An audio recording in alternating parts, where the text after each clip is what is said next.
ito na po yung minarinate kong manok. Nag-crave ako ng fried chicken. So, minarinate ko na siya.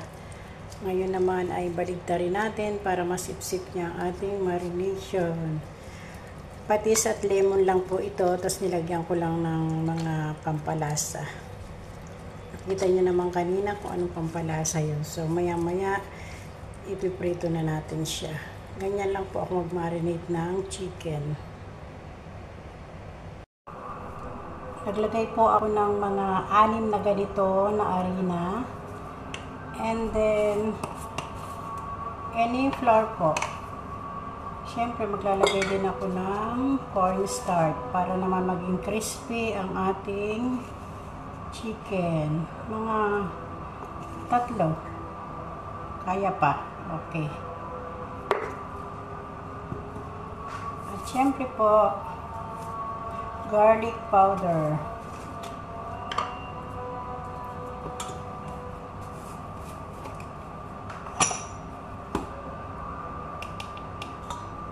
This garlic powder.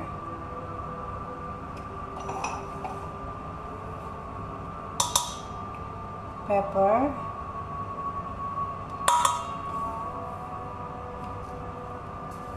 Onion powder. Onion powder. Isa-isang ganito lang. At syempre, chili powder para may konting sipa. May konting anghang. Konti lang po kasi maanghang to eh. Sakit nga sa ilong. Syempre, halo-haloin natin. Ay, asin pa pala. Wait lang.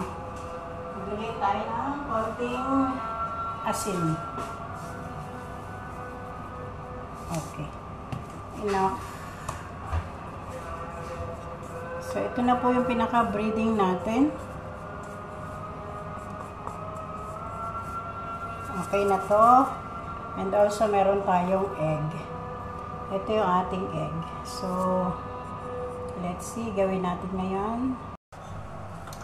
Ayan, gawin na natin ang ating chicken. Nagpainit na rin po ako ng mantika.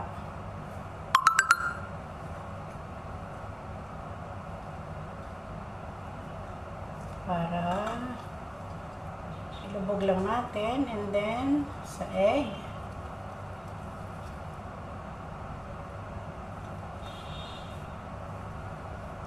Para mas okay. Same procedure. Ganito. Talaga namang napakasarap pag naluto.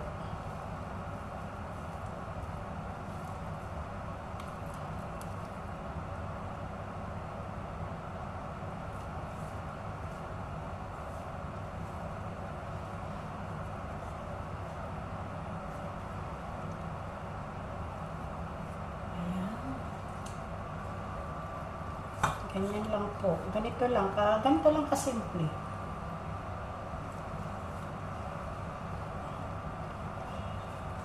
Pag marami akong time, nagluluto ako nito kasi syempre, mamarinate mo pa. Tapos ganyan. I-bread mo pa sa flour. So, pag may time ako, kasi Sunday ngayon, so walang pasok, marami akong time. Kanina nagsimba kami, kaya lang wala pong parking. Kaya bumalik kami at babalik kami mamayang hapon. Umaga kami pumunta, kaya lang walang parking. Ang hirap, ikot kami ng ikot. So, babalik kami mamayang hapon. Kasi sa hapon, baka marami ng parking. So, ganito lang po. Ayan, ganyan lang ginagawa ko. Sa tuwing magluluto ako, ganito lang. Pero, gustong-gusto naman ang aking mga kasama. Lalo na yung mga bata. Gumawa ako nito sa bahay ng isa kong friend. So, gustong-gusto ng mga anak niya.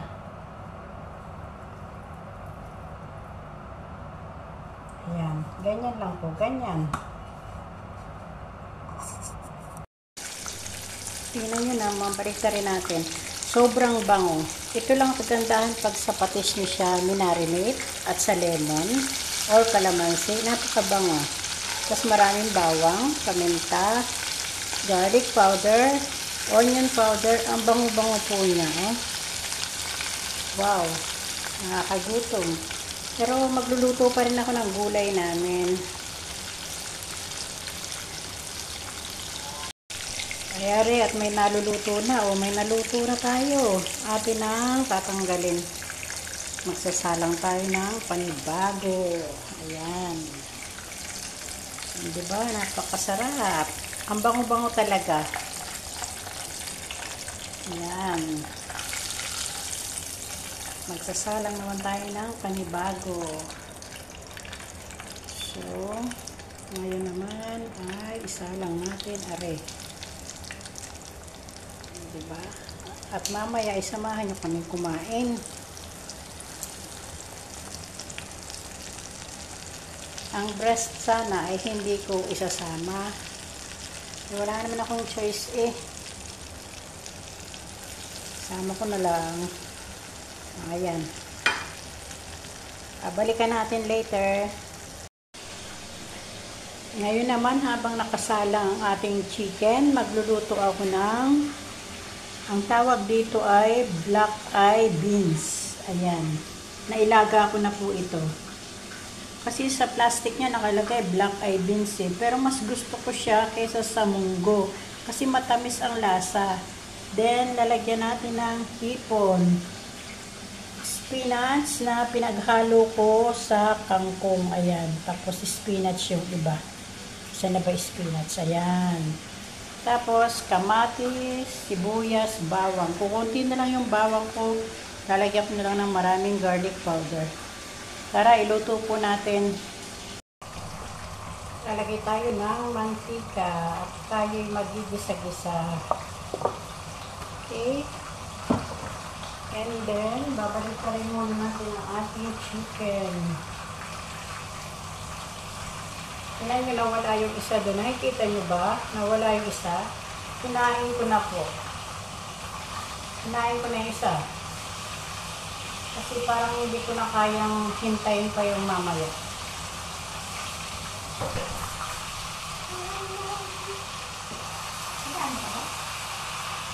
Sige, te, pasok ka muna. Ngayon naman ay mag-igisa na tayo. Unahin natin ang bawang. Diba? Kunti na lang yung bawang ko. Okay lang yan.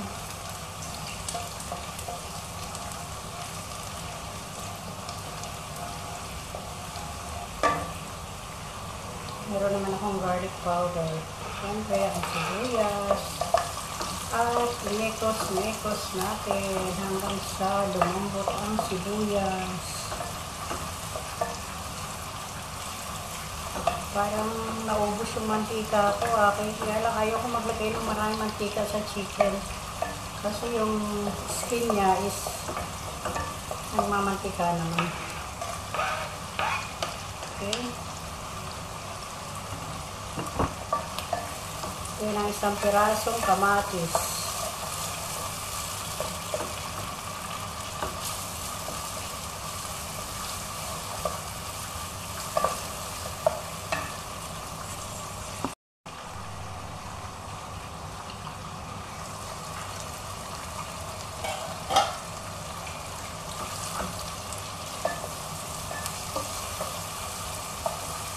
Pwede na ito, lagay natin yung shrimp.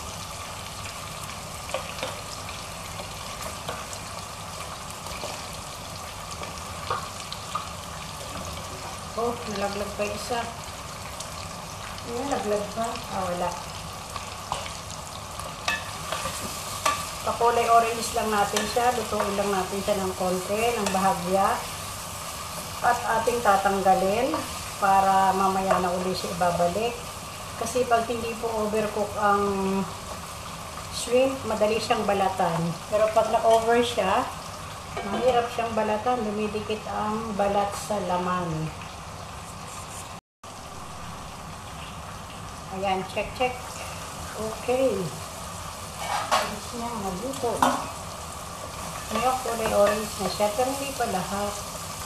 Kailangan maluto muna siya. At habang hinihintay natin siyang maluto, oops, meron pang gray-gray ang kulay. So, habang hinihintay natin siyang maluto, ito namang chicken ang ating aasikasuhin. Okay, luto na siya. Diba? Ang ganda ng pagkakaluto.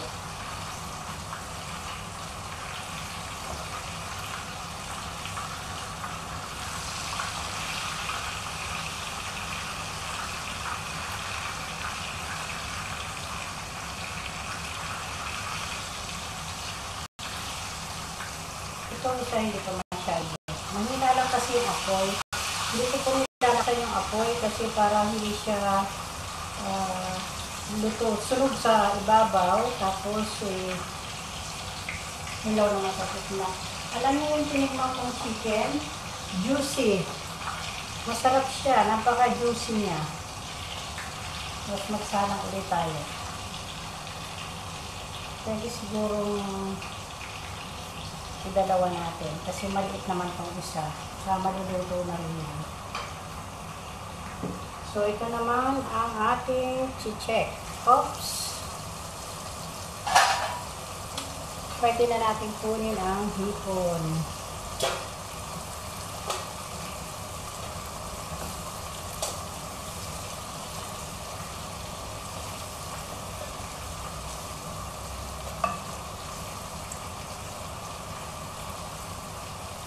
Kasi yung katas ng hipon, lalasa naman. Tinan nyo, kulay orange na yung sabaw. Kasi yung taba ng ulo ng hipon, napunta na dyan sa ginisa nating kamatis at sibuyas, bawang. Tapos, ibabalik naman natin ito. Ngayon naman, ay ilalagay na natin ang black eyed beans. Mas gusto ko ito. Igigisa-gisa natin. Gisa-gisa, halo-halo. At maglalagay na tayo ng black pepper.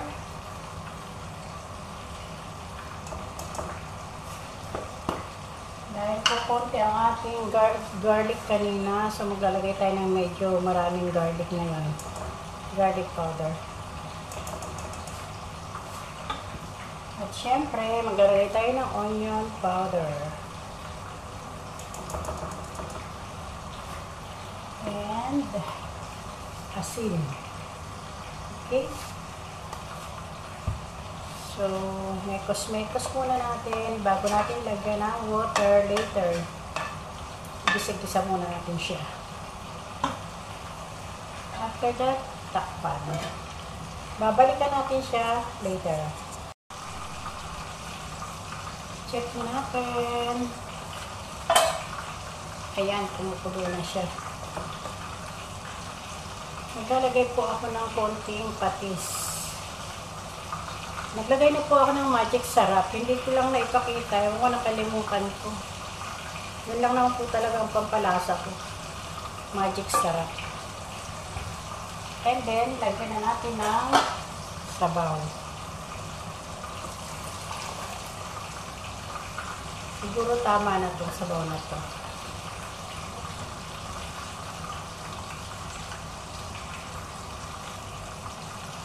Tikman na natin kung ano bang lasa. Yummy! Okay, takpan natin ngayon. At habang tinatakpan natin, check naman natin itong chicken. Okay. And then, itong isa.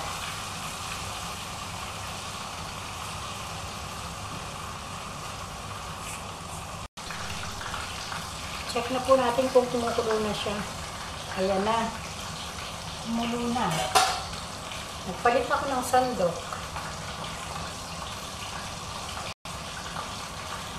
Ngayon, ibabalik natin ang hipon. Diba? Sayang ang katas. malinis naman.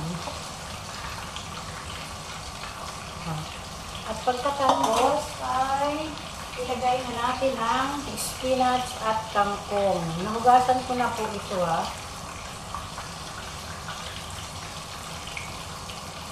At ang lasa niya ay tamang-tama lang. Napakasarap. Tamang-tama sa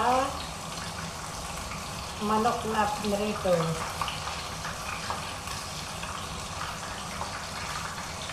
Minsan lang po ako makapagluto ng dalawang putahe. Kapag ganitong Sunday kasi walang pasok. Saka maraming oras. And then, takpan muna natin at mamaya na natin balikan. Ngayon, ito namang chicken ang ating titignan. Luto na siya. Okay.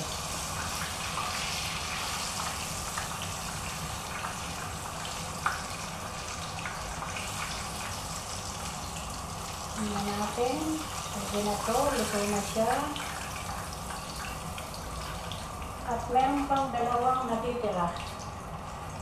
Dalawa na lang. Natitira. Salang na natin.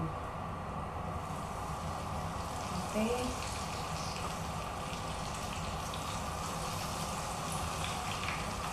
Balikan natin mamaya.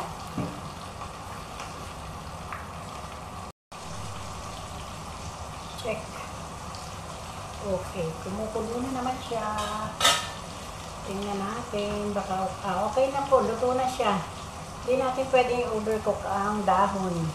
Mas masarap yung ganyan. So, titikman ko lang ulit. Baka nag-iba ang lasa.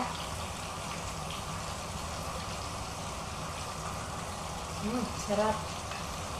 Matamis po talaga to. Kung meron, siguro sa Pinas meron ito. Mas matamis po siya kaysa sa munggo. Kaya ito na yung binibili ko. Black eye beans ang nasa plastic. Okay. Tapos na po, luto na. Patayin natin. Naunahan niya pa ang chicken. Anyway, ang chicken, 2 piraso na lang. Maluluto na rin. Ito na po yung naluto kong fried chicken. O, kumunti na siya. Kasi namigay na ako sa kapitbahay at kinain na nila. Kami hindi pa kumain. Anyway, natutuwa ako kasi nasarapan sila sa luto ko. Ayan na po. Kain tayo. Thank you for watching.